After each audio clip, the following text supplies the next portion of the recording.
হেই বন্ধুরা, চলো শেয়ার করি তোমরা লগে একটা ছোট্ট মোটো মিনি ব্লগ। তো সকালে চাটা খাওয়ার পরে দেখছোই তোমরা আগের ভিডিওতে, তো চা চা খাওয়ার পরে তারপরে ঠান্ডা হয়ে গেছিলাম। আমরা গল্প করতে আসলাম চারিদিক দেখিয়া। তো গল্প করার পরে গল্প করতে করতে আমরা একটু সময় পরে রেডি হয়ে গেছি। রেডি হইয়া যাইতে আসলাম হসপিটালের এদিকে। নাকি আমার আজকে ভিজিট না, আমার কিছু কাজ আছিল। তো গিয়া হসপিটালে আমি বই রয়েছি। আমি বাইরে সিনা গাড়ি থেকে গেছিল ইউএসসি ডেট আনতে।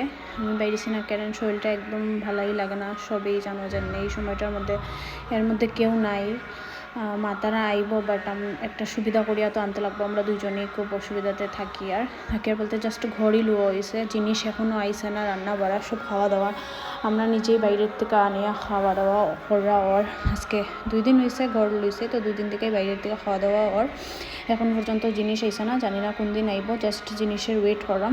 তারপরে যাওয়ার কথা আসলো ক্যান্টিনে, কোনোখানেই গেছি না, আমার শরীরটা ভালো না।